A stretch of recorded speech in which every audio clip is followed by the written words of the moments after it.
C'est une histoire qui nous vient du Mali.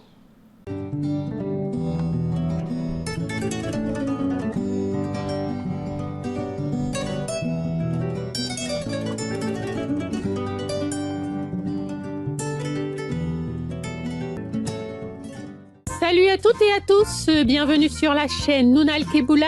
Avant de commencer, nous vous invitons à vous abonner à notre chaîne et à activer les notifications via la petite cloche en bas à droite sous la vidéo, ce qui vous permettra d'être informé des prochaines histoires publiées.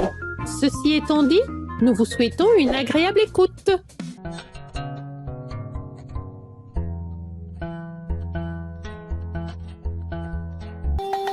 Les funérailles du grand Kalao.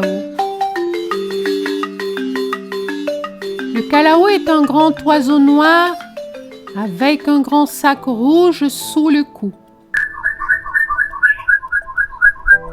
C'est dans ce grand sac rouge qu'il mettait les crapauds et les grenouilles qu'il allait chaque jour capturer dans la brousse. Il revenait les partager avec sa famille. Comme il ne plaît à personne de garnir le plat d'un autre tous les jours, les grenouilles et les crapauds décidèrent de se mettre à l'abri, comme ils n'avaient pas de moyens pour se défendre, car ils n'ont ni bec ni serre. Ils allèrent donc se réfugier au fond de la rivière, où ils bâtirent leur maison.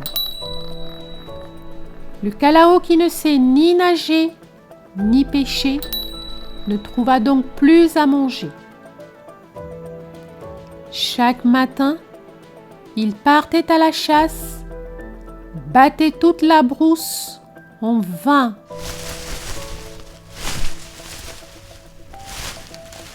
Le soir, il rentrait bredouille à la maison et écoutait avec peine les cris et les pleurs de sa femme et de ses enfants. On va mourir de faim. On va mourir de faim. À la fin, le Kalao était tellement affamé qu'il ne pouvait même plus aller à la chasse. Chaque matin, il se traînait jusqu'à la porte de sa case,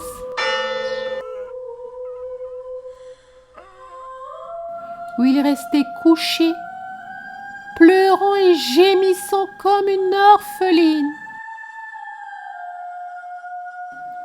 Je vais mourir. Je vais mourir. Toute ma famille va mourir de faim. Toute ma famille va mourir de faim. Un jour, Zozani le lièvre qui passait par là le vit dans cet état. Qu'est-ce qui t'arrive donc, frère Kalao? Demanda ce dernier apitoyé. Quand le Kalao lui eut expliqué ce qui lui arrivait, Zozani le lièvre lui dit: Voilà ce que tu vas faire. Demain matin de bonne heure, tu vas recouvrir ton corps de Sumbala et te coucher au bord de la rivière pour faire le mort. On va voir ce qu'on va voir. Le lendemain, le Kalao fit comme Zozani le lièvre le lui avait demandé. Par sa femme, il se fit oindre le corps avec du Sumbala et du Datou, des condiments qui sentent très fort. Puis il alla se coucher au bord de la rivière. Zozani le lièvre vint l'ausculter avant de descendre au fond de la rivière, annoncer au roi des crapauds et des grenouilles que le Kalao était mort. Ce dernier ne le prit pas au mot. Il le fit accompagner par le prince héritier pour aller constater le décès du Kalao. Le prince héritier du pays des crapauds et des grenouilles vit le Kalao étendu au bord de la rivière.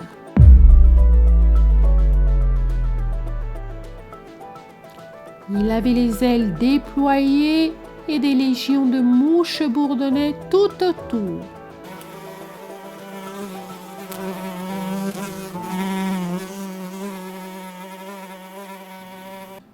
Le prince héritier des grenouilles et des crapauds ne crut pas pour autant à la mort du Kalao. Il lui donna un, puis 2 coups de pied. Le Kalao ne bougea pas. Il alla prendre une épine et piqua, piqua, piqua encore le Kalao. Celui-ci ne bougea pas. Quand il eut tout fait, sans que le Kalao ne bouge, il redescendit alors au fond de la rivière en courant.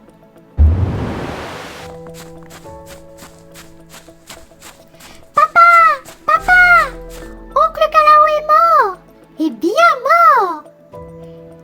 Il est même en train de pourrir. Si on n'organise pas ses funérailles tout de suite, il ne restera rien de lui. Allez, papa, organisons les funérailles de oncle Kalao. Il est bien mort. Aussitôt, le roi appela tout le monde à sortir de l'eau pour aller célébrer la mort du Kalao. Et tous, femmes, hommes, enfants sortirent avec des tam-tams et des balafons. Ils firent un grand cercle autour du Kalao et commencèrent à chanter et danser. Oncle Kalao est mort, vive les grenouilles et les crapauds. Oncle Kalao est mort, vive les grenouilles et les crapauds. Grand frère Kalao est mort, vive nous. Grand frère Kalao est mort, vive nous. Oncle Kalao est mort, oncle Kalao est mort. Vive les grenouilles et les crapauds. Vive les grenouilles et les crapauds. Grand frère Kalao est mort, vive nous. Le Kalao les laissa chanter et danser jusqu'à ce qu'ils soient tombés ivres morts.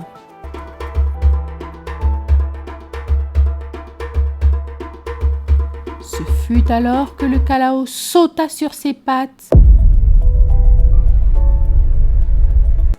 et commença à les ramasser.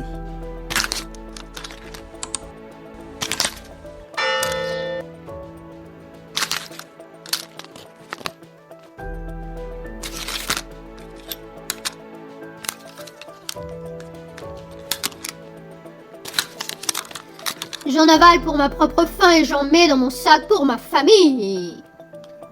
Ceux des grenouilles et des crapauds qui échappèrent à sa rage se réfugièrent de nouveau au fond de la rivière.